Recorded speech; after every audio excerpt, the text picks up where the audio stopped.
Welcome back to the OPEX podcast where fitness is explained. On today's episode, I am joined by Adee Cazayoux from Working Against Gravity. On this episode, Adee and I discuss the importance of individualized nutrition for optimizing health and performance. Guys, this was a really great conversation with Adee, and I hope you really, really enjoy it.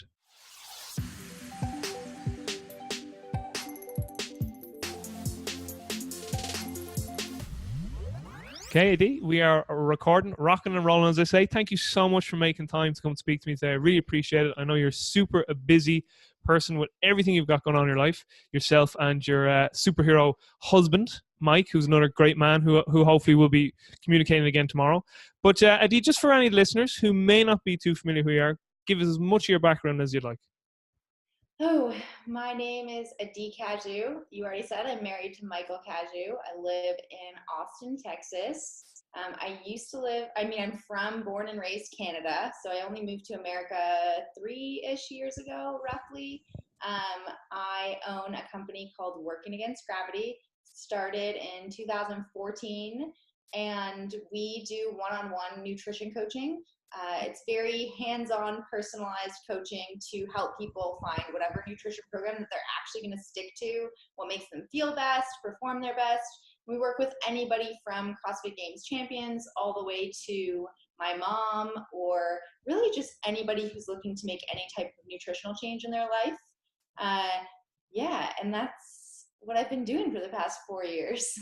A question I do want to ask is, how did you come up with that name? Because I actually think it's really, really cool, Working Against Gravity. Now, even though I have to say a nutrition company wouldn't be the first thing that pops in my mind, definitely like gymnastics or weightlifting is the first thing because, working against gravity. But how did you come up with the name? Yeah, so the whole company is kind of an accident. I had a blog called workingagainstgravity.com, and it really was about weightlifting because I was a competitive weightlifter at the time, and I wanted it to be defyinggravity.com, but that was already taken. It's taken, so yeah. Working Against Gravity there's a scientific formula for work against gravity, and that used to be like the cover image of my website. And then it turned into people asking me for help with their nutrition, so I just didn't change the website name. And I mean, I might have chosen something different if I thought it was going to be what it is, but there's no turning back now. So it's kind of great because it can really represent so many different things. Like gravity is the force that we are all working against constantly. It can represent aging or, like working against the gravity. People often talk to me about like sagging. That's like something that comes up frequently when they reference the name. Weightlifting or athletics, the gravity of like big commitments. Yeah. Believe whatever you want it to believe. That's actually what also like the kind of thought process that came to my head, like, it was kind of like, because we're going to talk about this, well, I hope we do anyway, behavior change, so like that's kind of in a way you're working against, like, quote unquote gravity, like, you're working against something that's very resistant. Some people are very resistant to change, so that kind of came into my mind too with your name. Yeah, something Michael actually taught me recently was something called habit gravity.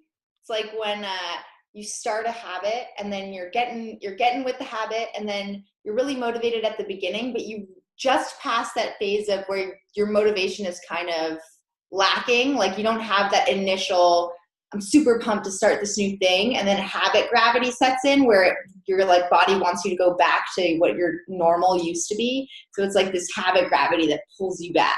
Yeah. Just getting a little bit more into your background. So you did do weightlifting, and if I'm correct, did you train under Travis Mash for a while? Yes, I did. How did that come about? Because again, you're from Canada, but did you move down to Atlanta where Travis is? I took in 2013. I took like what I used to call a traincation when John North he had a gym in Charlotte, North Carolina. Yeah. So. Carolina. Sorry, that's where he is. Yeah. So my boyfriend at the time, we went and just trained at various different gyms, and we went to John North's gym, and Travis Mash was coaching John at the time. And when we were there in December, he said, next summer, come to my gym in I think it was Advance or Winston-Salem in North Carolina. And he said, come to my gym. I'll hook you up with a job. Like, I'll find you a place to stay. And I was like, okay, totally. So I graduated from a master's degree in that April of 2014. And I just drove to North Carolina. I had actually emailed Travis on this promise. I think it was like close to 20 to 30 times. And he maybe responded to 5 of them. He never confirmed anything. He didn't find me a place to stay. He didn't do any of those things. But I was like, what is the worst case scenario? I'm just going to go there and show up at his gym and see what happens. So I took like every penny I had and drove there, and I stayed there for 4 months. How long was that drive? I think it's like 10 hours. No, maybe 10 to 12 hours. Oh, where were you living at the time? Toronto. So it's just okay. Straight down. Okay. For some reason, I thought Vancouver. Did you live in Vancouver for a period of time? Michael and I parked a travel trailer there for 4 weeks. That's why Vancouver was in my mind. I thought that's where you were from in terms of Canada. And for some reason, I don't know. I thought Travis was in Atlanta. No, he's not. He's in North Carolina. That's correct. But that's a mad story. So it is. But and then how the nutrition then came around, because I again, listening back, I think it was on your last interview with the Barbell Shrug guys, you were saying that I think you were getting some people just asking about nutrition, and then the Travis put it out on an email, and then like you were like, holy crap, a lot of people got back to this. Like you were only charging like $50 at the time or something. Yeah. I had like 5 or 6 people that had just like emailed me from the blog that I was helping for free. And then Travis asked if he had an online weightlifting community, which he still has. Yeah. So he was like, this is something I can offer to my weightlifting community. And I think it was like overnight, we got something like 80 people. Wow. In one shot. Because it really was, it was a mixture of really amazing timing and years of doing this kind of thing for myself. And just like we had to help these people somehow. So technically Travis didn't lie. He did kind of get you a job. He did. He got me a really great job. That's gas. If I'm correct, your original degree, is it in psychology? I have a bachelor's in psychology, a master's in teaching, and I graduate in this December from a master's in nutrition. Yeah, I definitely want to talk. I'm currently doing a master's in strength and conditioning, and it sounds actually similar to your master's in nutrition in terms of like the layout. Like mine's online too, and 6 modules, and so we have 2 modules each semester, and then I have a dissertation then to do, not this year but next year. But what actually really interests me is your original degree in psychology, and how has that, in your mind, how has that helped you being a nutritional coach? I think like the mixture, honestly, of all of them has really helped me. Like going from a bachelor's in psychology to a master's in teaching, I was going to teach kindergarten. So I think the skills of like, for anybody that has kids out there, when you're trying to teach a 4 or 5-year-old a concept, like example, trying to teach them the difference between a penny and a nickel, and you're like, a penny, they understand a penny is worth 1 and a nickel is worth 5. So how much are the penny and the nickel worth together? And most times they'll say 2, because there's 2 coins. Yeah. Like just like understanding the concept, like finding creative ways to help them understand that concept. You have to try and think of like a million different ways to teach the same thing. So I think that's like helped me tremendously, helping people learn new behaviors and actually hear them and understand them and implement them in their lives. I think it's sometimes like teaching kindergarten, which maybe isn't what people want to think of themselves, but sometimes you need it like super simple, super like clear, direct, and that's been really helpful. Psychology, I was always just interested in people's behavior, their motivations, the ways that like we are conditioned to feel certain ways or believe certain things. So I think that's helped me a lot with people and food. That's most of the work that we do and the things that we talk about is centered around that, with, of course, now a master's in nutrition, like really deepening our knowledge and understanding of the science behind it all. Yeah, and like you've also done PN1. I've actually done PN1 as well, and as you know, like a large part of that certification is all about behavioral change and like the psychology aspect. Yeah, so it's huge. But definitely when I saw your background in psychology. And I heard you say that you did want to be a kindergarten teacher, but I was actually didn't know that you had a separate master's degree in teaching. But I straight away thought, like, God, that's such a huge advantage for communication with clients. Yeah, I still might want to be a kindergarten teacher one day. Yeah, I heard that. I heard you say that too. Yeah, you also I still might go back and do it. So, Adee, a question I'd love to get your answer for, and it's a question I ask all the guests, is about their influences. Who would you say have been the biggest influences on you, both professionally and also personally? Oh man, I mean, Michael is like the first person that comes to my mind. Meeting Michael Cazayoux in 2015 like completely transformed my life. It's like could be the cheesiest thing in the world, but I think you really are the average of the 5 people that you spend the most time with, and it just so happens I get to be married to and spend the most time with somebody who is like so powerful in terms of how he can influence people and help them be better. In especially in like my personal life, what he's taught me how to take care of myself. I'm like a natural we type person. I like will often like forget about what I want just so I can like be part of the group. I want everyone to like me. I want to do what everybody else wants to do. And I'm totally willing to just like forget what I want to do. Like, what does the group want to do? Yeah. And he's totally taught me how to like put my own oxygen mask first, which has helped me in so many ways that I didn't even expect. Like it's reduced my anxiety. It's helped me maintain my routines and my habits. It's helped me in like stressful situations, just taking a personal inventory of, you know, am I okay? Like, have I exercised? Have I taken care of my nutrition? Have I taken care of my mental health? Am I having good conversations? Am I treating people with respect and kindness and compassion? Like doing that? Am I being the kind of person I want to be? He's like the biggest influence for me when it comes to that, which I think he does that with a lot of people. So he's my number one. Well, I can definitely attest after having an interview with him, and as I said, hopefully now we'll link up again tomorrow. And what about professionally? Anyone else there? I know Michael's obviously both personal and professional. Is there anyone else? Anyone from college, or is there any resources like, you know, just from books you've read, podcasts you listened to, courses you've taken? Any other influences there? Yeah. In terms of business, I've been very lucky. I mean, you listened to my podcast on Barbell Shrugged. The whole Barbell Shrugged team was a huge influence for me when I first started. It still is. Mike Bledsoe is like a very good friend of mine. I consider him like very much like a brother to me.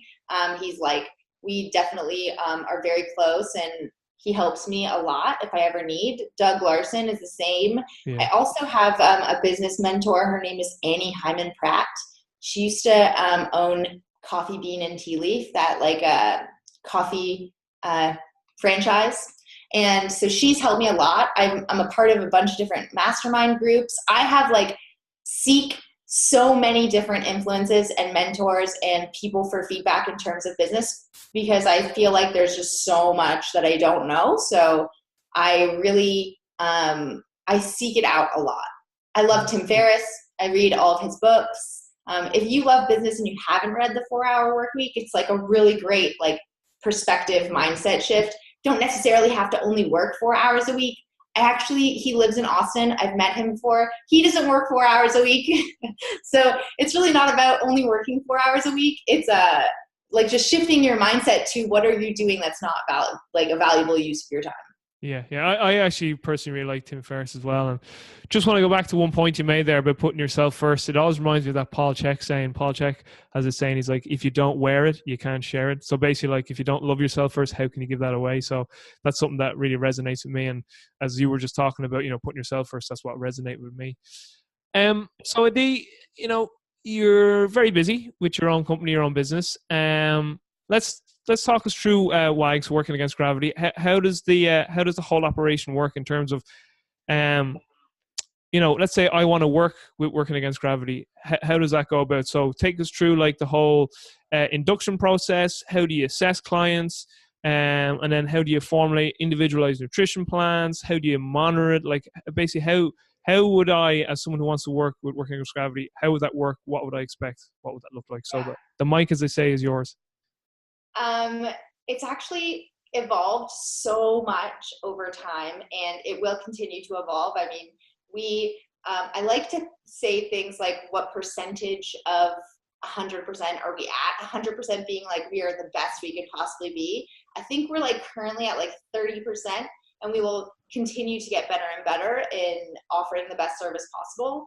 And the way that it works right now is you sign up for the program and you log into our software that we've built called Seismic, and you give us a lot of information about yourself. So initially there's this long onboarding questionnaire that asks you for photos of yourself, your age, your height, your weight, what your expectations are, like what do you expect from your coach, what do you expect from the actual company, what's your previous dieting history, what are you currently eating, what's your exercise, what are your goals, are you a competitive athlete, when's your next competition, like a whole inventory of you, your life, and like what you do for a living, like what is your like daily activity like, you know, are you a construction worker or do you sit at a desk all day? We ask for as much information as possible, and then through that information we actually have profiles of each of our coaches. So each of our coaches, we have information on like who they work best with, who's their favorite types. Very good. Who do they like? Who are they seeing the most success with? Are they mothers with children? Are coaches competitive athletes themselves? Just to pair the clients with somebody that's best suited for that. I mean, it's actual human beings, so sometimes that just doesn't work out well. You know, like the personality doesn't match, they have different coaching styles. So we try and get as much information from the client, as much information from the coach, and then we can pair people to make it as unlikely as possible that this won't be a great fit. And after that, the coach gets like a notification like, hey, you have a new client to create a program for.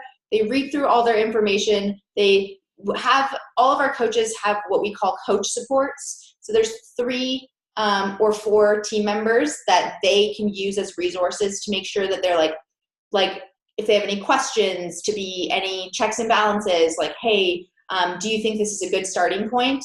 And then they like show those coach supports. I guess they're like managers. I don't love the word manager, but in general, they just like make sure it's appropriate for this client. And then we send that off.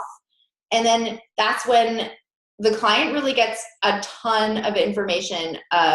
Sometimes it's too much. Like I think sometimes you can get like too much information and then people don't read the whole thing, but you get a lot of information on how the program works, how to use our software, how to actually track your food, options for if you're not ready to actually weigh and measure your food, like what you can do other than that.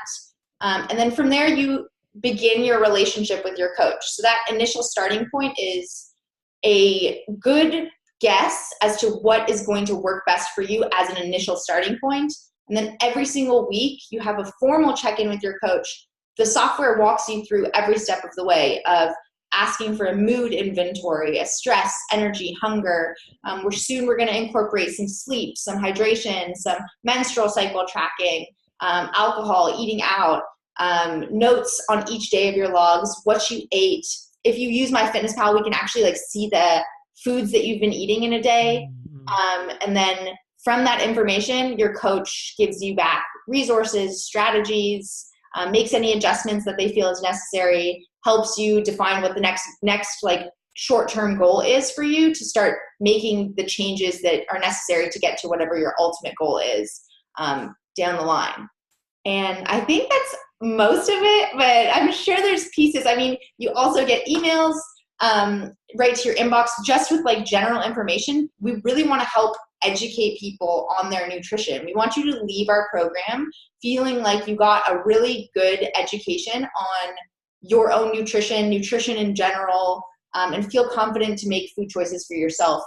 I think one of the proudest things of working against gravity is that people, we have a pretty high success rate of people maintaining their weight loss long term. So for longer than 6 months. So we have a pretty high success rate of people, even at the 1-year mark, they've maintained all of the weight that they've lost, which I think is a really cool thing.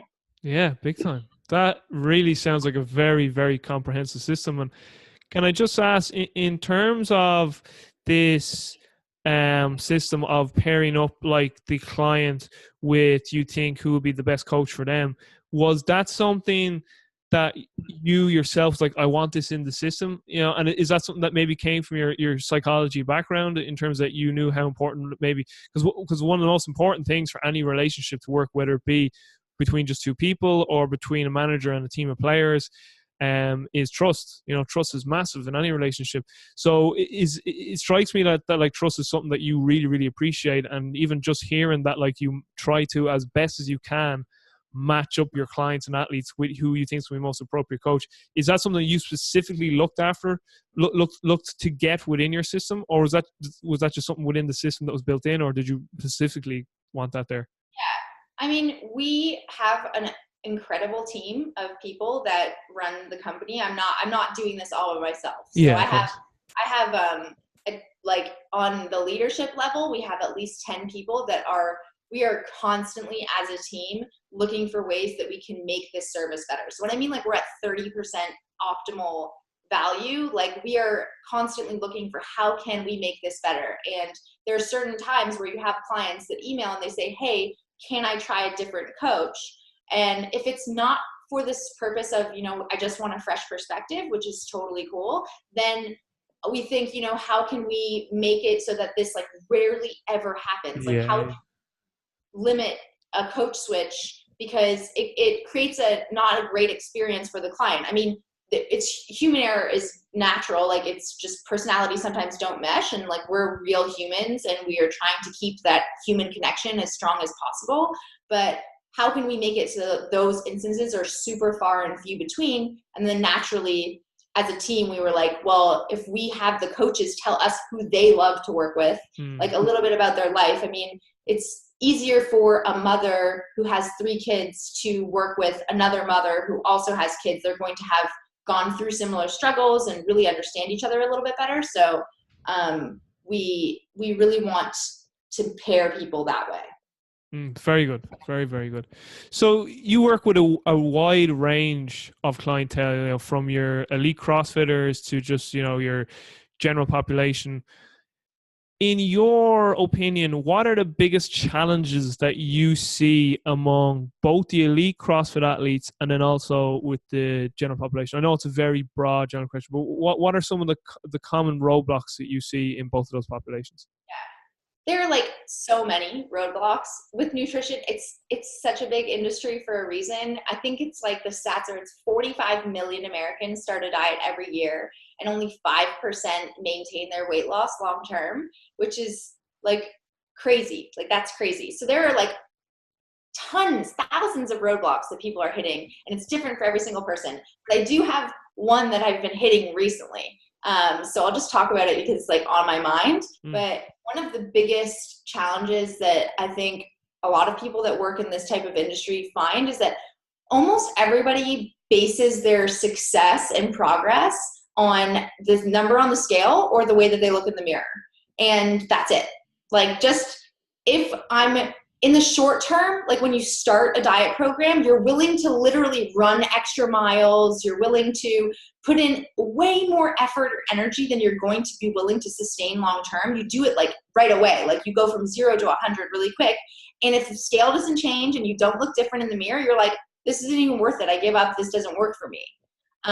And I think that's a really huge mistake. I think it's a huge mistake for so many different reasons, because, first of all, those are 2 things that are kind of almost entirely outside of your control. Like, you don't get to control how much weight you lose, unless you're a weightlifter trying to make weight for a specific day. Like, and sometimes you have to do weird things to make that happen, you know, like sit in saunas and spit in cups. Like, you got to do weird stuff sometimes.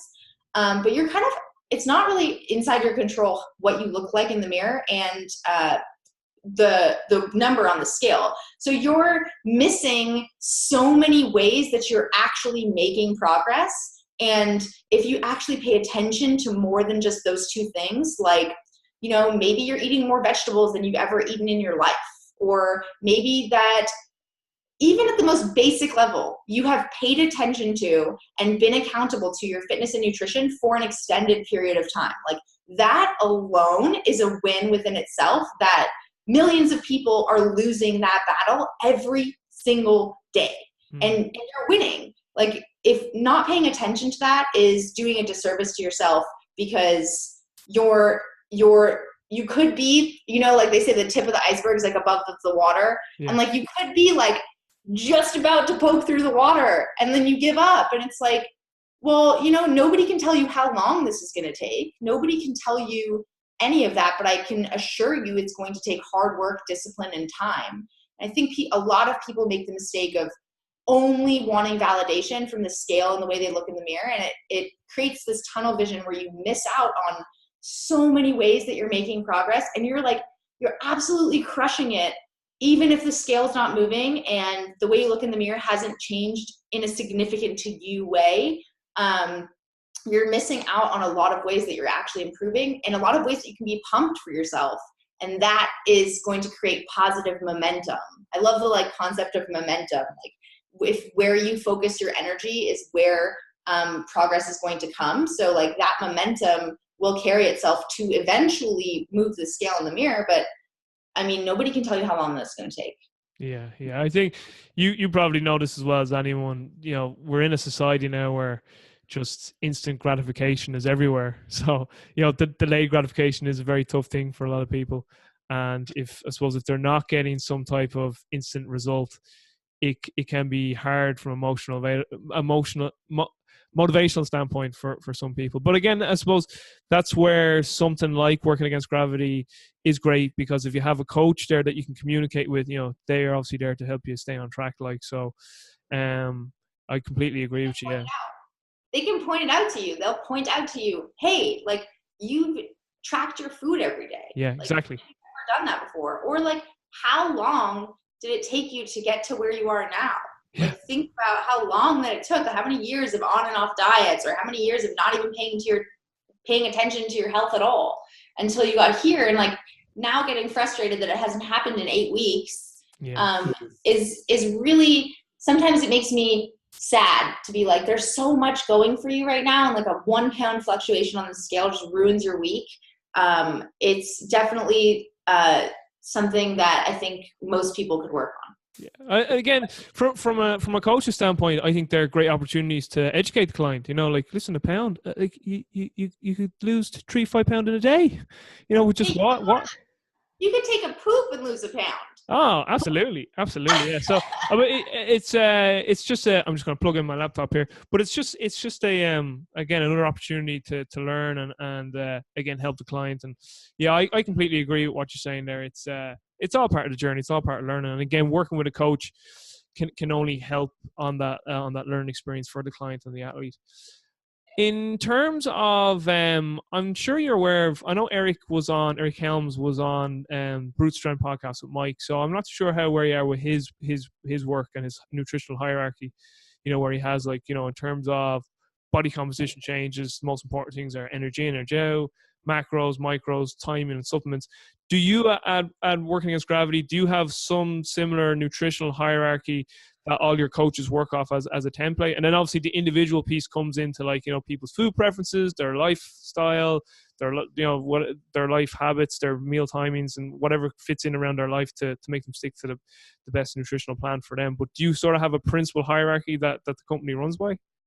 Yeah. So what I love about Eric Helms' pyramid is that he talks about how it's not the same pyramid for every single type of goal. Mm-hmm. That pyramid that you're talking about is the muscle and strength pyramid. So it's specifically for people that their main priority is to build muscle and to get stronger. So what he's missing in that pyramid is food quality. It doesn't come until you get to micronutrients, which is third on the pyramid after energy balance, macronutrients, micronutrients. And that's all wrapped in lifestyle and behavior at the bottom.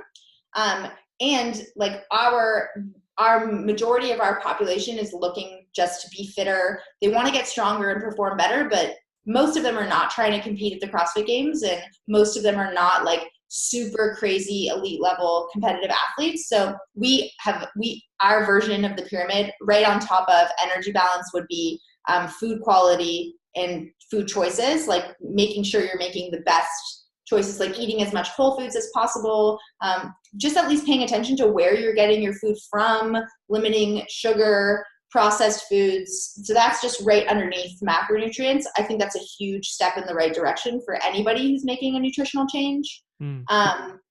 And yeah, so I love his pyramid. So it would be lifestyle and behavior at the bottom, which is just another nice way of saying how to be consistent with something, Yeah. period. Yeah.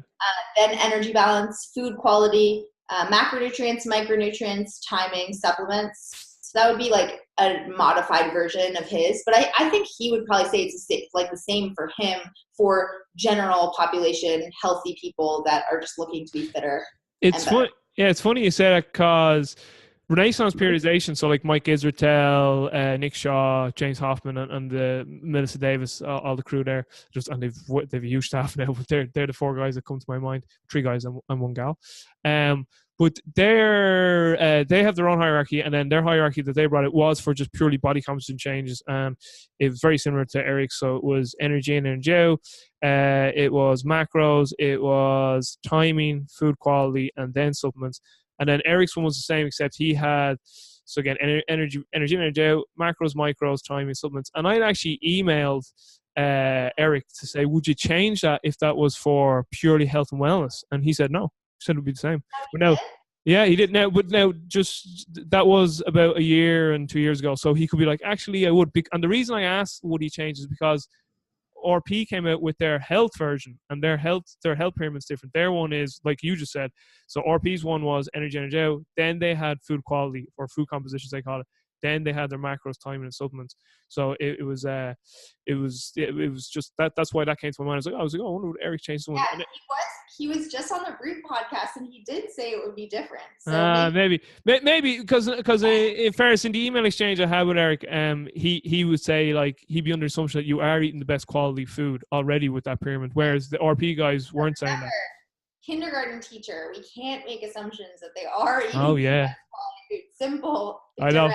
I know. It's funny you say it because one of my favorite books is The Four Agreements by Don Miguel Ruiz. The Four Agreements, and obviously one of the agreements is never make assumptions, and that's like I love that because I was long before I read that book, I've been greatly influenced by like a number of authors: Joseph Chilton Pierce, Jacques Fresco, Bruce Lipton, and what them three gentlemen really made me appreciate was that like everyone and everything is there for a reason, because they really made me appreciate like the environment is huge in shaping an organism. So like, you know, as human beings, we're so greatly influenced by our environment, from the environment, you know, as babies inside our mother's womb. So the fetal environment all the way to our childhood and later on to her life. And even I just read Sapolsky's book there, Behave, lately, and you know, you'd appreciate that with your psychology background.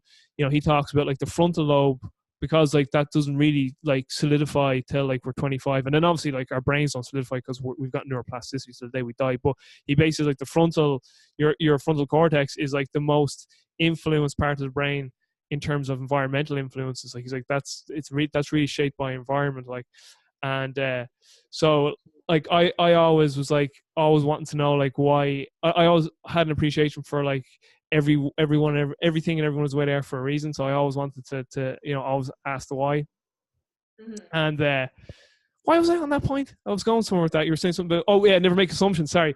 So like before I even read that book, The Four Agreements, Never Make Assumptions, I was always of the opinion like you can't make assumptions, because like again, everything is there for a reason, and you don't know why they're. So like try not to make an assumption that, you know, oh, this guy or this girl or this situation is this way because of this. Like, well, we don't know, because we don't know like every single, you know, experience that led to that behavior in that moment by that particular individual or that situation. So yeah, I fully concur with that. Never make assumptions, and I always love that book, The Four Agreements. So fully agree. That's a great point too. You know, with the nickel. You know, when you say to the kids, so how much is it? And they're like 2. Like, no, it's 6. Goddamn, why can't you get this? So that's great. I had Amy Cox on. Amy is from Australia, and she's actually Brent Fikowski's nutritionist, and we had a great conversation around like, you know, just some of the nutritional big rocks for the elite fitness athletes. And you know, we spoke about a number of things. You know, one thing I constantly seen just from my own coaching background with some athletes is they and if they're having issues with energy, is like the first 3 questions I always ask are you eating enough calories? Are you sleeping enough? Are you drinking enough water? And usually in one of those 3 areas, usually sleep is a big one, and they're not eating enough.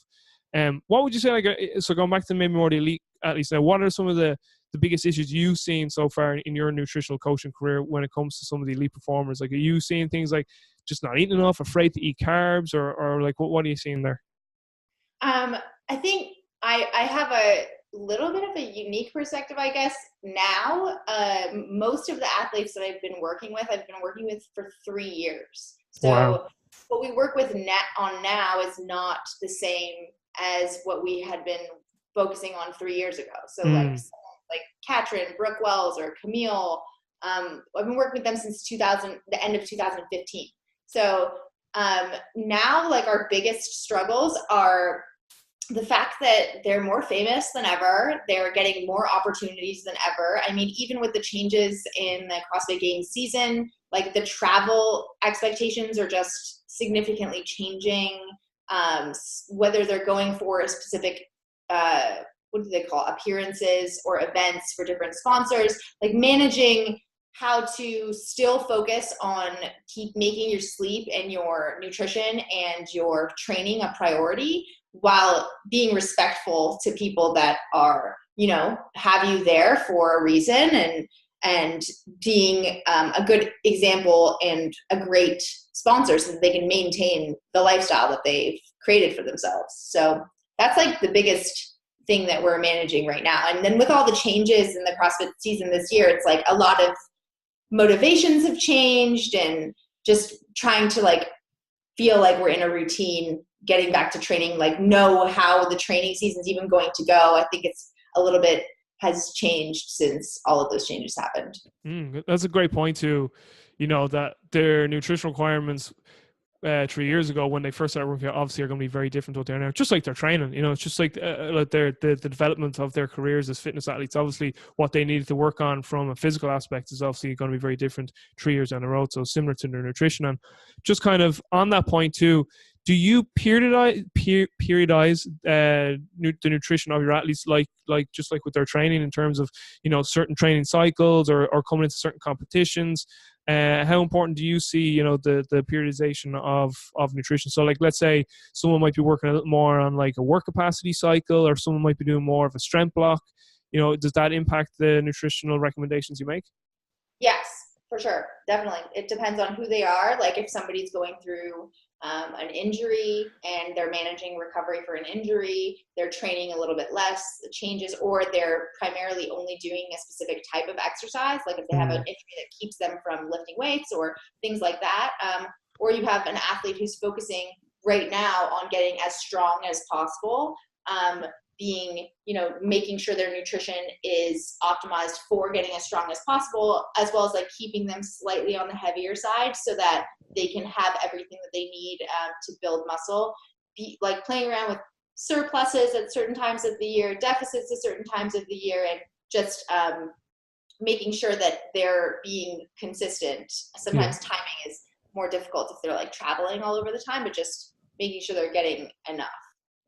When they travel, do you give them any sort of tips on how to deal with crossing time zones, things like meal timings, light exposure, to help get their bodies, as basically as regulated and as in sync as possible to the location that they're in where they're going to compete? Do you help out your Yeah, for sure. So Jen Smith just went to Europe for a sponsorship opportunity. I think she's going to be there for 3 or 4 weeks, and she might be competing when she's out there.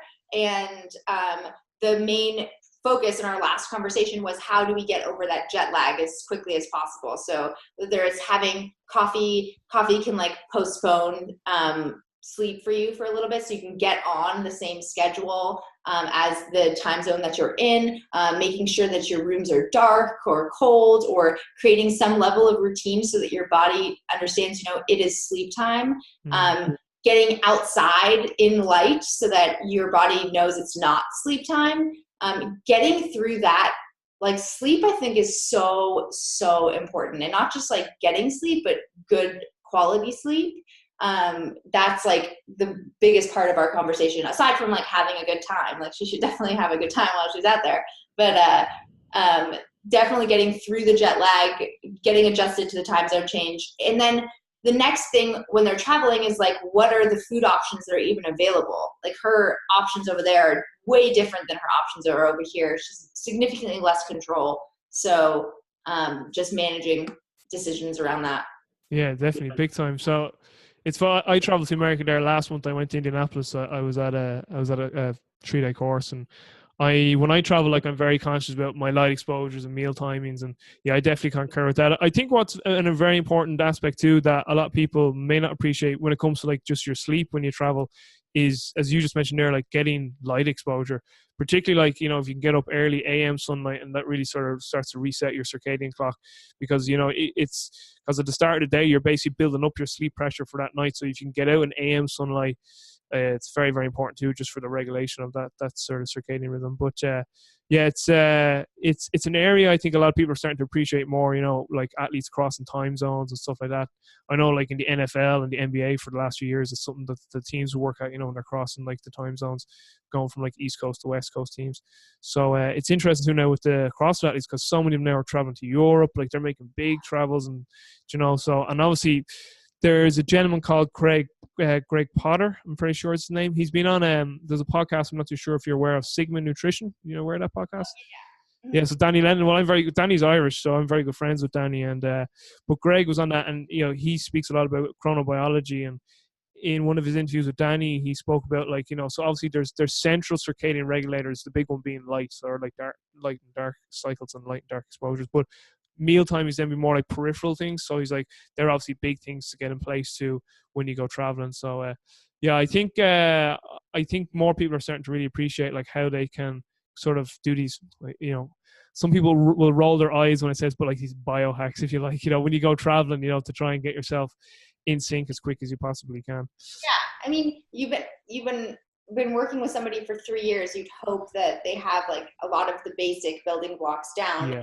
The opportunity to be like, oh, okay, now what is the next step to optimizing my life? And that's not just for elite athletes. Like I do that in my life. Like I have certain building blocks already set in terms of managing my nutrition and getting in exercise every day. Now it's like, okay, what's that next thing I can add to my life to improve my quality of life or to make me happier, less anxious, all sorts of stuff like that. I think everyone can treat their bodies the way that elite athletes treat their bodies. So you were a very high level athlete. You know, you were very, very high standard in terms of weightlifting, from what I heard on other podcasts. And now you're an extremely busy entrepreneur. I can't say that word. Entrepreneur, is that how you say it? Entrepreneur. Well, business owner, founder. You're basically just a fucking rock star, as we say. But how has that impacted, you know, your sort of exercise, nutrition, rest, recovery, basically Adee time as well, like, you know, your own time for mindfulness? Like, how has growing, and like WAG has grown immensely in 4 years. I mean, you've gone, like, I believe, like, one of the last podcasts I heard, like, you're up to like over 20 employees, if not more. So in the space of 4 years, I mean, that's massive. So how have you managed to balance growing a business so big in such a short period of time, and also stay on top of other areas in your life that are important to you, you know, as in your nutrition, your training, your me time? You know, could you share that with us? Yeah, I think I was like really ignorant and naive at the beginning to think that you know, I would have motivation to exercise and be on top of my nutrition forever. Like that was just going to be like a thing I have. It's not something I have to worry about or put attention towards ever again. Like I've just spent so much. I mean, I've been focusing on my nutrition and fitness since I was 16. So I'm 28. So that's 12 years of that has been one of the biggest focuses on in my life.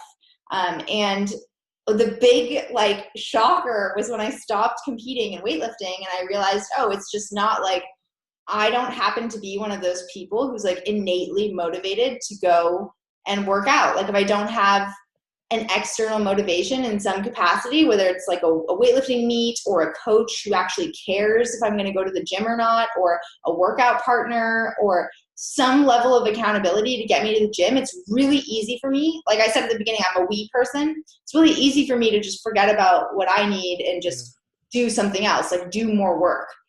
Starting a business, I didn't realize like there is something that I could be doing every single second of every single day. It just like doesn't end.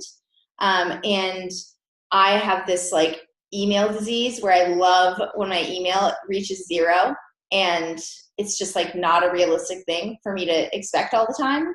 And it's something I still work on every single day. I use so many little mind tricks to trick myself into working out or to motivate myself to get into nutrition. And it's different depending on what's going on in my life. If I'm traveling or if I'm home or if I'm around my family, like my family is where like my worst habits come out, I think. Like I just like go back to being that like 16-year-old girl who was confused about everything or just like stressed. So it really changes all the time. And I think that that's just life, you know, when I get pregnant, maybe that'll change and it'll change how I motivate myself to get to the gym. And right now I'm in the middle, I'm on day 28 of a 180-day challenge where Michael is on this like kick where he's in this zone where he motivates himself to do things by giving himself a punishment if he doesn't do them. So he's like avoiding this punishment. So he just started doing it. So it started where he's going to do a year with no added sugar. And if he has sugar, he's going to eat 10 double cheeseburgers and 6 ice creams in one sitting. That's his punishment. And he really doesn't want to do that. Like nobody really wants to do that. If you are listening and you think you want to do that, I would love you to film yourself doing that. And I want to see your face at the end of it because that's not going to be a good time. So he's been like, it's been 2 months for him. He's like really on a roll, like totally doesn't even want to have sugar anymore. And he started doing this for other things. Like he has a thesis paper that he's writing for a master's that he's doing. And he needed to just write the discussion. And so he said, if I don't finish the discussion by tonight, I have to do 1,000 burpees. Like, so he's just making these little challenges for himself. So usually I just like hop in on whatever Michael's doing. So I'm doing 180 days, which is 6 months of 30 minutes of movement every single day. And movement to me is classified as like, I'm intentionally moving my body. So that could mean a yoga class, or it could mean a workout, or it could mean walking the dog. Like just, I want to be my best self is the kind of person that moves for 30 minutes every day. So I'm on day 28. And if I don't do it, if I miss a day, I have to run a marathon. And within 6 months. So I don't want to run a marathon. So I think I'm going to make it all the way through. Your punishment is way more severe than Michael's one. It reminds you too of Travis Mayer from Training Think Tank with Max El-Haj. So when he started working with Max first, if he didn't send his training log to Max at the end of the day, I don't know if it was the end of the day or the end of the week, but anyway, he had to send in a training log. And if he didn't do it, his credit card got charged $200, and he done it twice. And he's like, I never done it again after that, because he's like, his wife found out. Travis's wife found out. She goes, "Did you seriously lose $400 because you just didn't send in an email? For God's sake, man!" So like, she's always like, "Did you send in your workout? Did you send in your training log?" So he's like, he never done it again after that. But that is true. And negative reinforcement, sometimes that can work really, really well. So that's so funny though. And Martin's very severe. Fucking hell. Well, Michael's like, he's a very extreme guy. You're talking to a guy who like, he wanted to make his punishment 500 burpees. And then he sat for a second. He's like, I think I might actually like doing 500 burpees. So he needed to make it 1,000. Like that guy he did a mile of walking lunges with a 20-pound vest just cuz. Like he's not a normal person. Yeah. He's as there's a saying here in Ireland, he's a few sandwiches short of a picnic. So in other words, he's got a few screws loose in the head. But that's why I love the guy. I think he's a legend. Adee, what would you say have been some of the biggest lessons you have learned so far in your 28 years on this planet? My biggest lessons? Ooh, I have a couple probably. One of my quotes that I think about it almost every day is, the extent to which you are unconscious of a habit is the extent to which it persists. Mm-hmm. Very good. If you are unaware of the fact that you're doing something, it's going to continue happening. That habit is going to persist because you don't even know that it's happening. There are so many things that all of us do, or the way that we treat other people, or the way that we react to certain situations, that we are completely unaware of. And then my life mission is to become as self-aware as possible, learning about myself, trying on different ways that I want to be, so that I can make sure all my behaviors actually align with the person I want to be. An example, recently, I realized when a team member of mine or somebody in my life brings up something that makes me uncomfortable, or I don't think it's a good idea, I will like immediately shut it down, almost like a reflex, like, oh, I don't want to even hear that anymore. So I'll like shut it down in a way that makes that person feel small, or it makes them feel like I think they're stupid. And that is just not the kind of person I want to be. So I had it pointed out to me, and it was like this moment of awareness of a habit. And that, like, I'm like, oh, I've been doing that for a really long time. And just like facing the fact that I do that. And now I actually wrote an email to anybody who like I probably do this to, giving them an example of where I did it, and then giving them permission to call me out when I do it. Because it's a really hard thing to call somebody out when they do that. Like, you're protecting yourself. So giving them permission to call me out and making a commitment to not do that anymore. So I think that's like a huge lesson I've learned in my life, is like really give people in your life permission to tell you when you're doing things that aren't aligned with the kind of person you say you are. Yeah. I think that's a huge, huge lesson for me. Yeah, I think that's a great one too, and it just reminds me again of I don't know if you ever read the book Biology of Belief by Bruce Lipton. No. I think you'd really love it. So again, I mentioned Joseph Shilton Pierce, Jacques Fresco, and Bruce Lipton earlier on, because again, the writing of those three gentlemen have been huge, along with that book, The Four Agreements by Don Miguel Ruiz, and just the Four Agreements for people who don't remember. Do you read that book, The Four Agreements? Yes. Yeah. Do you remember the Four Agreements? Don't make assumptions. There was, no, you Be, have to be, be impeccable with your word. remind me. Be impeccable with your word. Don't take anything personally, which I love that one. So be impeccable with your word. Don't take anything personally.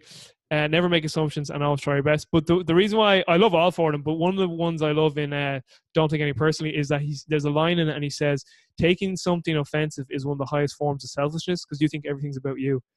So, and ever since I read that book, I'd always say to people, who in here has been offended in their life? Everyone goes, yeah, I've been offended. And I was like, why did you let yourself get offended? And then they go, I don't know, actually. That's actually a very good question. So yeah, it's very, very good. But going back to, you becoming more aware of an unconscious habit, just in Lipton's book, like that was the first book that made me aware, if you will, of the difference between the conscious and subconscious mind. And I've had a few conversations with Paul Chek, and we speak a lot about, or have spoken a lot about, about what it means to be a spiritual person. And I love his definition of what it means to be a spiritual person. And it's being spiritual is nothing more than taking responsibility for what you bring into creation moment to moment. And he says to be able to do that, one very important aspect is to be aware of your awareness. So he's like, to really like get down to like being aware of your behaviors and what you're bringing into creation moment to moment. And another thing he made me really appreciate, and I'd love to get your thoughts on this too, is do you ever know when you see someone do a habit and it, for whatever reason, it drives you bananas, like it drives you bonkers? And Paul Chek said to me one time, he says, usually the reason why that gets underneath your skin is because it's reflecting back to you something that you are insecure about within yourself. There's something within you that you're insecure about, that their behavior is reminding you about, and you're just you're so unaware of it that you don't know why it's driving you nuts. So I can really resonate with what you said as one of your biggest lessons, which is to become aware of your unconscious habits. That can be really detrimental in relationship building with other humans. Yeah, the psychologist, I think it's Carl Jung, talks Yeah. about that. He calls it projections or shadows. Yeah. And it is, in order to notice something in somebody else, you need to first notice it in yourself. Yes. So I think it was literally posted on Instagram today. Michael made a post for the Working Against Gravity Instagram where he talks about an exercise where you take a piece of paper and you fold it in half. And then on one half, you write 3 people that you admire most. On the other half, you write 3 people that you dislike the most. And then on the other side of the paper, you write 3 qualities that you love in each person, that you love, that you admire, and then 3 qualities that you dislike in the people that you dislike. And then looking at them and noticing that the qualities in the people that you love and admire are also qualities that you have. And it's generally, maybe you don't have it's the degree that person has, but it's why you admire them so much, because you see yourself in them. And then the people that you dislike and the things that you dislike in them are like the things that you dislike about them are often things that you notice in yourself, or something that you do as well that gets under your skin. otherwise it wouldn't, you might think about it and be like, oh, well, that's annoying. That person's that way, but it wouldn't get under your skin the same way if Exactly. at least a part of it didn't make you question yourself. Yeah, absolutely. 100% can resonate with that. I think a big one for me is procrastination in terms of like, you know, I would say he's never going to listen to this, but, and he knows I love him, but like my father would be a procrastinator and like it kind of drives you a bit nuts. And then like one day I really meditate and I was like, it drives you nuts because I procrastinate and I hate that about myself. And it's just been able to come to that truth with yourself and say, listen, it's a part of me that I'm constantly always struggling with and trying to work on. And it was actually funny you mentioned Tim Ferriss earlier on, and you know I heard Tim on a podcast one time, like, and Tim's like, everyone thinks like I'm just like a production machine, and every day I'm just working away. And he's like, if you were flying a wall and just followed me around for a day, you'd be like, what the fuck is this guy doing? He's like, I waste so much time, and he's just like, and then they were like, well, how are you so successful? He goes, I think I just get like the bit where I don't procrastinate done really, really, really well. But he's like, around that, he says, I procrastinate so much. But the other thing is too is there's another philosopher, and I spoke about this guy with Mike when Mike was on the podcast, Alan Watts. He's like one of my favorite philosophers of all time, and like Watts really made me appreciate that the universe works in contrast. So he has this very famous lecture, and I'm not too sure of the title, but the main tenet of the title or the lecture is stop trying to make everything good. Like he's like, humans like don't want dark, they don't want evil, they don't want bad. He's like, but you realize if there was no dark, you wouldn't know light. If there was no evil, you wouldn't know good. If there was no sinners, you wouldn't know saints. So he's like, it's all necessary. It's all part of the equation. It all is because it is. We need contrast. So he's like, you wouldn't know up times if there were no down times. So he's like, people need to stop seeing depression, death, bad and evil as these terrible things. It's like, no, they're completely necessary because they give contrast to the light, the good, and you know everything else that goes along with that, like the yin and the yang. So like even like when you procrastinate, like now I see like, okay, I need a bit of procrastination because if I didn't procrastinate, I wouldn't know what my creativity time was then. I'd have nothing to contrast it against. So it kind of just relieves you of the stress of that. But sorry, I'm rambling, and your answer there was phenomenal. Again, it resonated with me, so I felt I needed to. No, I love that. Is something we talk about all the time. I think one of our, we're actually selling a t-shirt soon that I bought Michael a t-shirt that says owning your shit. Plug. And what's owning your shit? Is that what you said? Owning your shit is sexy. Yes. It's like, and it's about owning the fact that you have good in you and you have bad in you is Absolutely. Sexy. Like there's something really sexy about somebody who just doesn't think you're only good. I think there's actually something a little bit untrustworthy about somebody who doesn't think they have any evil within them or bad. Like, yeah. So it's like there are many multitudes of situations where an evil part of yourself would come out and you would do things that you think in this state when life is going well, you would never do. Oh, I'm resonating so much with you. You have to listen to Alan Watts. You just have to, because there actually is a part in one of his lectures where he goes, you know, the people who I really don't trust, the people who say everything's great and good. He's like, walk away from those people. He's like, the people I really like are the people who are assholes. He's like, yeah, but like, he was saying it a bit tongue in cheek, but I completely resonate with him. But again, that's perspective, because so many of us were conditioned to think that we have to stay away from the dark and the bad and the dead and not realize no, like it's all part of the whole. Like embrace it. We need it. If we didn't have it, like I wouldn't be able to know the daytime without the nighttime. I wouldn't know I was a male if there was no female to contrast me against. So you wouldn't know ups without downs. So I think that is so true. And just before, I'm sorry to cut across, I get excited when something like really resonates with me. I was talking to Danny Lennon again from Sigma Nutrition, and I haven't officially read much of this gentleman's work, but I've listened to him. Jordan Peterson, I know he's like on top of everyone's mind right now. Everyone's reading Peterson. We just saw him speak in San Antonio. We went to his 12 Rules for Life lecture. Yeah, like James from OPEX saw him too and said it was immense. He saw him speak with Sam Harris. But Danny was telling me that, I don't know if it's in one of Jordan's books or if he heard Jordan say it, but he was basically saying that like to truly know the ultimate good that you have within you, you need to know how bad you can go as well. And like a lot, and this goes back to earlier on where I was speaking to you, where I was like, you know, again going back to the gentlemen who've influenced me and you know, making me aware and appreciate, you know, that the environment is so huge in shaping an organism, and the environment is so huge in shaping us as humans. Now, again, humans, because what really separates us from the other animals is that we actually can choose to respond, how we respond to our environment and perceive our environment, which is one thing that really separates us. But still, the environment is huge in shaping us. But you know, like appreciating again that everyone and everything is the way they are for a reason. Like I've always grown up with this thing of like I always want to know why. Like I really want to know the why behind everything. So even like when it came to like dark things like death or rape or murder, and like most people like, oh, those people, they just death sentence, just put them in prison. And I'm like, but why? Like no baby's born into the world with that shit in their heart. Like something happened. It's like if you take that behavior and work backwards, something led to that moment in that behavior. That's why I love Sapolsky's work in his last book, Behave, because that's what he does. He goes, here's behavior, let's work backwards. He goes, what happened 1 second before it, a minute before it, hours before it, days before it, months before it, years, evolution. Like I was like, that's exactly how I'd write this book.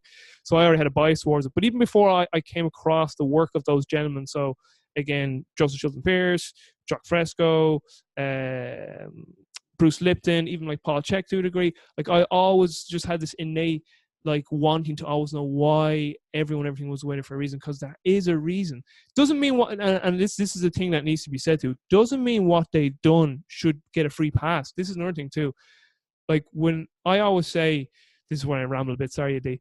I always say to people, listen, I have unconditional love for everyone and everything. I do, of unconditional love, and it's something I work on every day. And then people confuse that with that I like everyone. No. You can dislike someone or something.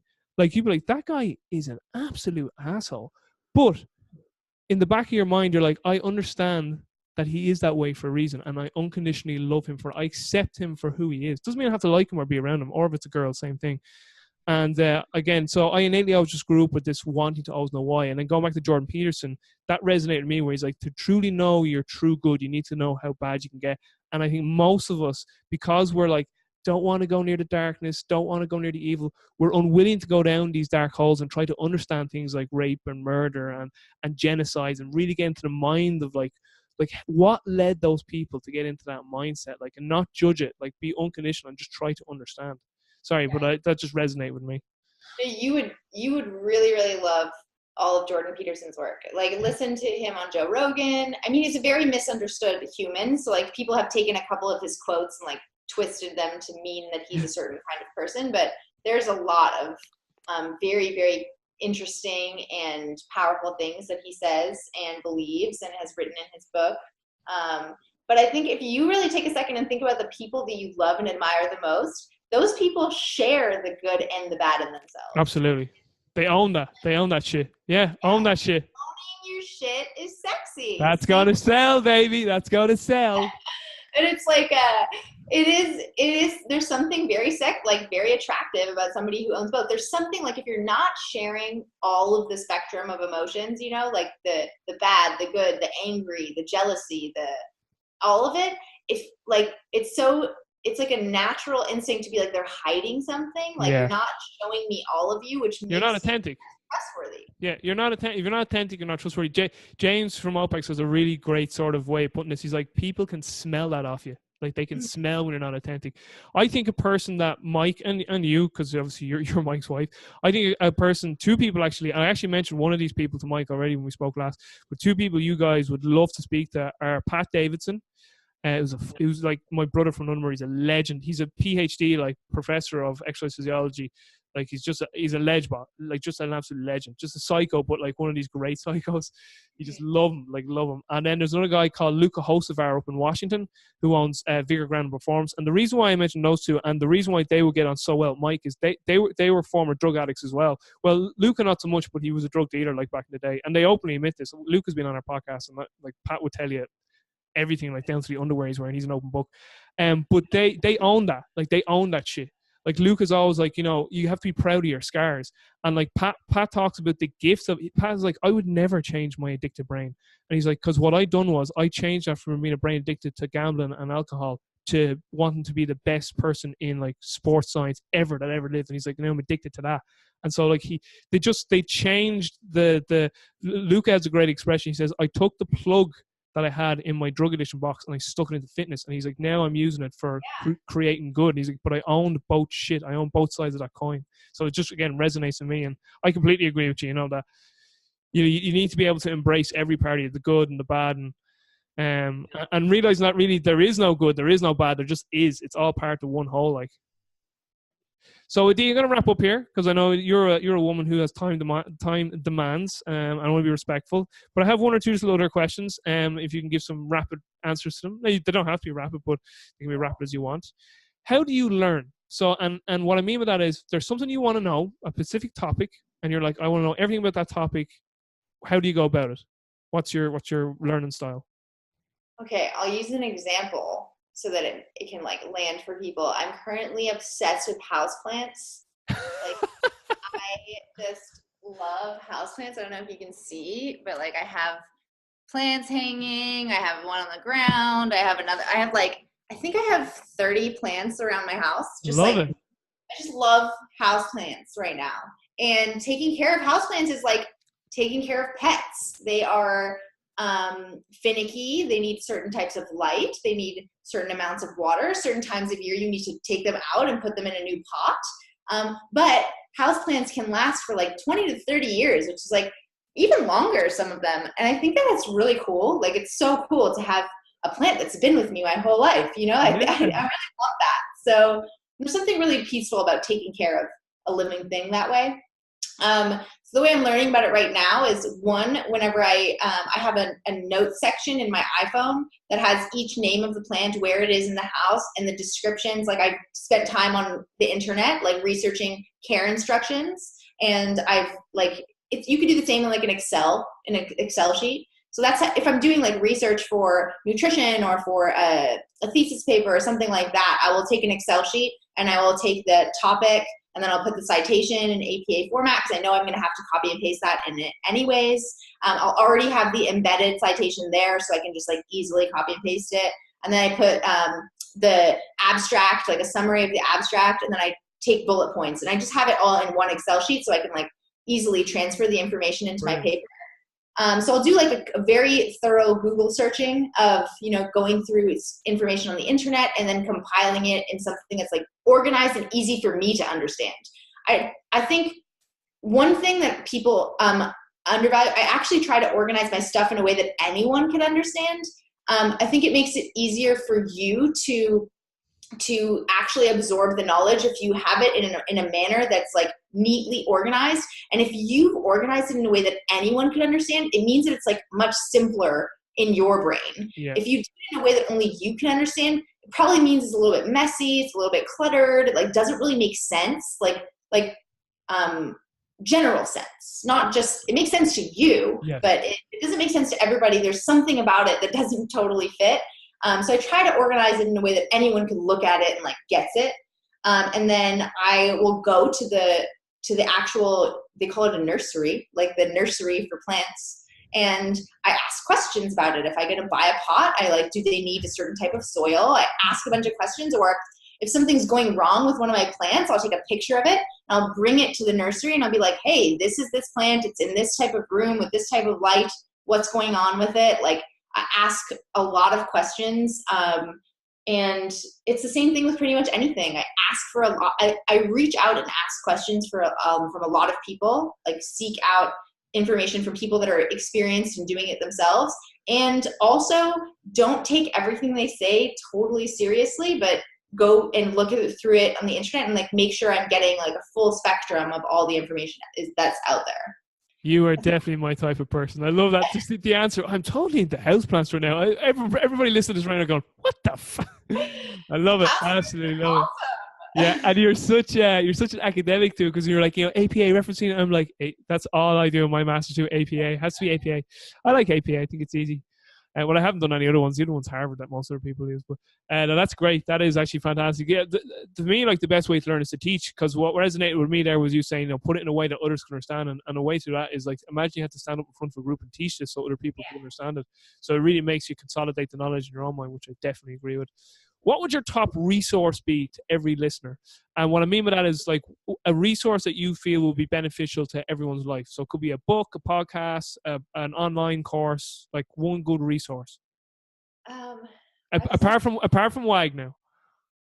I mean, WAG is awesome. If you're not on WAG, you should be. Trust me, it's awesome for you.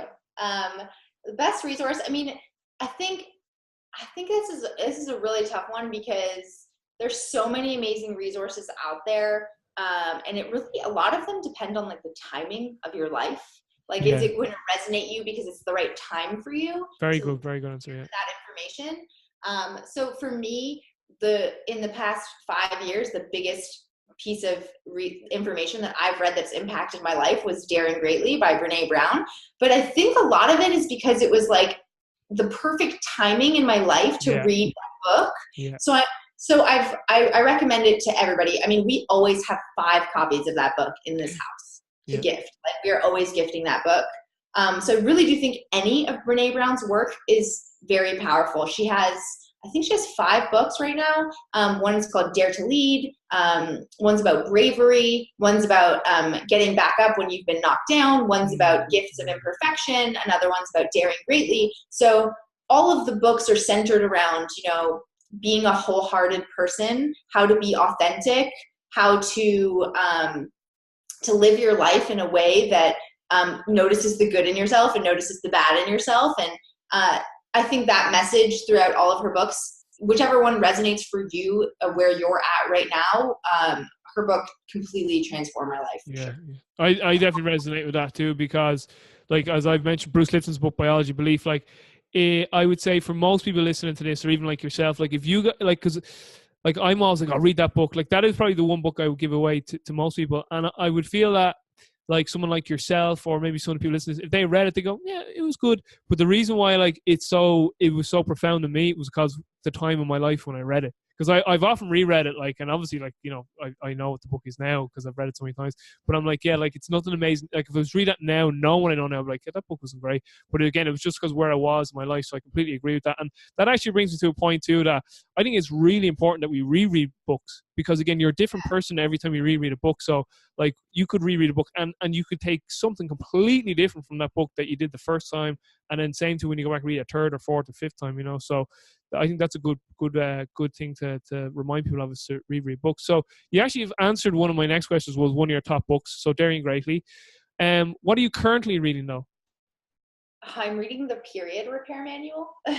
Good. No, it's about menstrual cycle. Yeah. It's about like what a healthy menstrual cycle looks like, what ovulation means, what does birth control do to you, what are the positives, what are the negatives, what are different types of birth control, how to manage symptoms of an irregular period.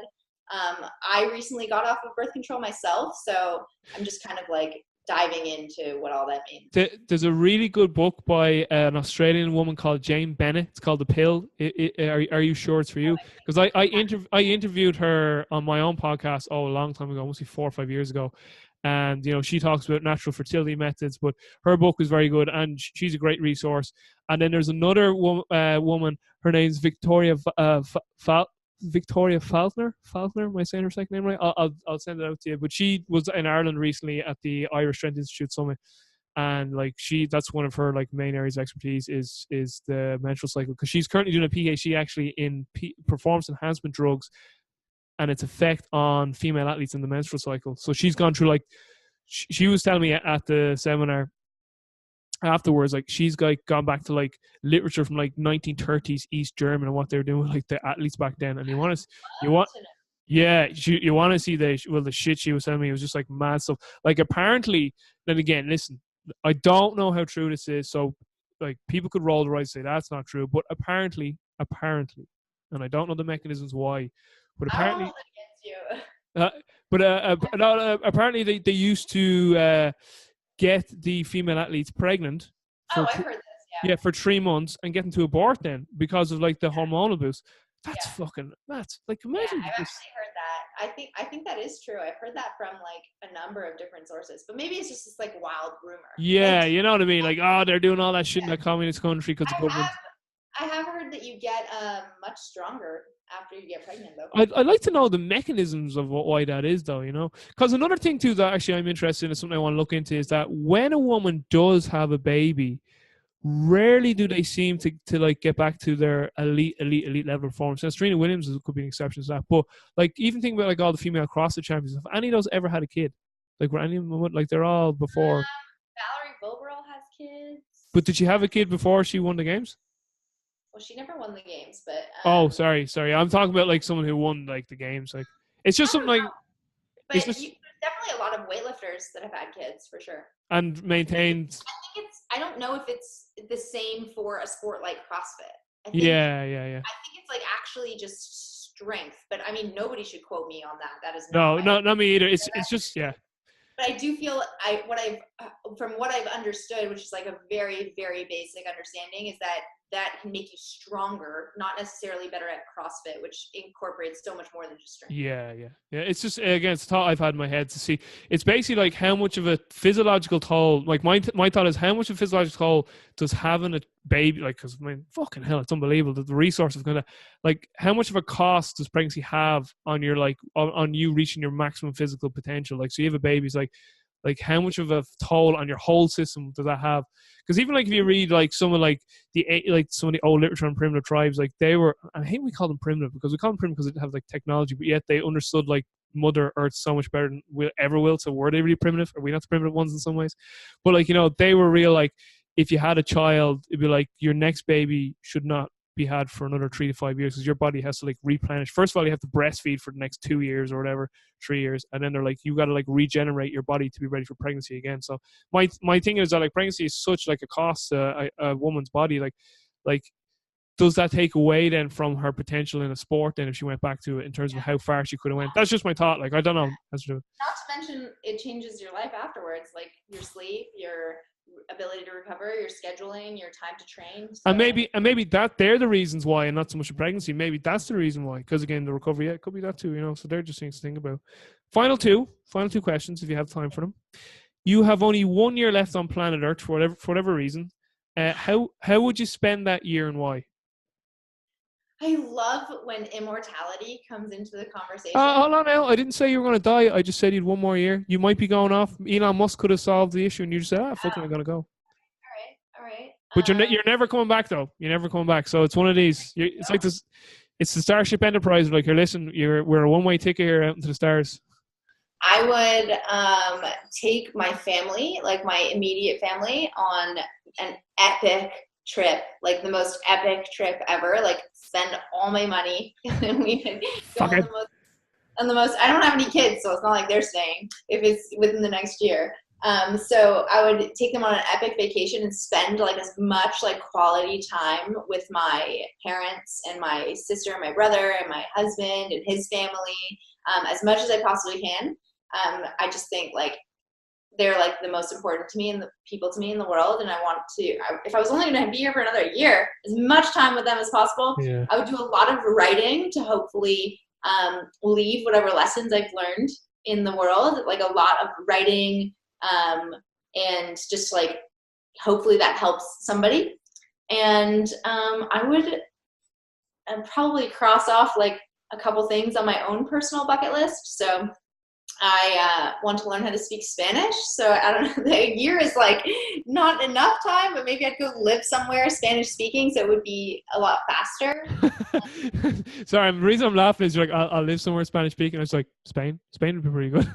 But I know obviously South America, other South American countries, but that was just in my head there. So I would do that, visit places in the world that I have yet to visit and would love to, like New Zealand is top of the list for me, Greece, other countries in Europe, spend as much time in those places as I possibly can, and just like spend time with Michael and my dog and your plants and your house plants. Yeah, I gotta make sure the instructions are written for the houseplants in a way that anyone could understand. Yeah, so that will survive. Them fucking plants are living 30 years. You were saying, so they're going to be there for a long time. My neighbor has a fern that they've had for 50 years. It's like holy bananas. Yeah. Do you know what? You're actually making me want to get a house plant now for my apartment because there's nothing in there that's actually like a living organism. So well, apart from the bacteria that we can't see. But anyway, a plant would be nice. So last one. This is the big question. I'm bringing you for dinner. And Michael's already coming, so he doesn't count as one of the guests. But I say to you, listen, Adee, you can bring 5 people to this dinner, dead or alive. Who would you bring to this dinner and why? And by the way, don't tell Michael I asked you this question because I have to ask him tomorrow. Okay. I would bring Seth Godin. Nice. He just like, I feel like that guy knows a lot of things. Yeah. I feel like I'd want to absorb a lot of wisdom from him. I would bring Joe Rogan just because he is funny and you need some laughter. He's a comedian, but he also he does this amazing job of like, he's so intelligent that he can have anyone in the room and he can keep up with them. Yeah. And then he keeps up with them enough that he can like point out when they've said something that doesn't necessarily fit. And when most people would just like let it gloss over. So I really think he's a good interviewer. I really like him. I like his show a lot. Yeah. I find him incredibly entertaining, and I think he's really, really an intelligent guy. Yeah, me too. So Joe Rogan, Seth Godin, trying to think of who else. This is hard. 5? Yeah, 5, yeah. Yeah, but so far, I very much like your answers, and just be authentic, whoever's in your moment. Listen, the thing is, what happens with most people who ask this question is they get this sort of like, oh crap, if I don't say something profound, I'll like sound stupid. It's just like, listen, I can ask you this question next week, and you'll give me 5 different people. It's like just who's top of mind awareness. So there's no right or wrong. But they're 2 great guests so far. I definitely have them there. Yeah. Oh my god, this is really hard. Maybe you should tell Michael that this question's going to come up so he can think about it. No, it has to be in the moments. I would bring Esther Perel, because she's an expert on relationships and love. And I mean, I'd love to have conversations about sex and love and relationships. And that's a huge, interesting piece of my life. That's a good one. See, if I do take some time to think about it, I come up with good ones. Oh, it's good though. Seth Godin, Joe Rogan, Esther Perel. What about the woman who wrote those books, Darren Greatly? Would you have her? No? Brene Brown. Yeah, let's bring Brene Brown there. Brene Brown can join us. And the last person, I would want Bill Burr, because he's just funny. Oh my God. Do you like Bill Burr? I love Bill Burr. He's an amazing comedian. Yeah. That's a savage dinner. The last we're going to have that'll be unbelievable. Amazing. Listen, Adee, thank you so much today. I really, really appreciate it. I thoroughly, it's my Irish accent, thoroughly enjoyed our conversation today. Before we go, let everyone know where they can find out more about you and your work. So you can find us at workingagainstgravity.com. Working Against Gravity on all of the social medias that we are on, because I think we're only pretty much on Facebook or Instagram. And you can find me, Adee Cazayoux, on the social media as well. You can spell that, I'm sure, in the title of this episode. Oh yeah, I'll have everything's in the show notes. Everything. I have to go back and listen to these in detail, and like I had Michelle Laton on from Deca CrossFit. And Michelle says her name 2 ways. She says Laton or Latondra. So, but I had her on recently, and I asked her about one of her favorite books, and it was a French book, and I tracked that motherfucker down and got it. Good. So I get nearly everything in the show notes. Not too much slips by me in the show notes, but everything will be in, as in your website and all your social media outlets. So they'll all be there. And your surnames will be spelled correctly. I think your names are great. By the way, one thing, Cazayoux does not sound like cashew. You were on a Barbell Shrugged, and they were like, I love that name. It kind of sounds like cashew. And then one of the other guys goes, no, it doesn't. Not at all. I was like, yeah, no, it doesn't. Not at all. Yeah, it's really, honestly, I went from a confusing last name to a more confusing last name. I actually see that there was something of you up. I know we're wrapping the show here, but it had you like as your dual name, like your own and Cazayoux, and it was like, whoa, that is a lot. How do you pronounce your own personal? My maiden name is Zucker. It's Zucker. Ukaier. You can see it on Zoom right now. Yeah, I see it there now. Zucker Cazayoux. Zucker Cazayoux. That would have been yeah. But are you just purely going with a Cazayoux now? Yeah, I mean, legally I'm still my maiden name just because I'm a resident of America, but I'm a Canadian citizen, and like, you can't even imagine. I also have a Nexus pass, so like, just changing it's a way more of a hassle than anything right now. So yeah, I get you. Changing it. I get you. Adee, thanks so much. I'm just going to wrap up and I'll say goodbye to offline. So to everyone listening, thank you so much for giving us your earbuds for the last almost hour and a half. And again, I really appreciate Adee taking time. But for everyone listening, I'll talk to you all soon. Peace.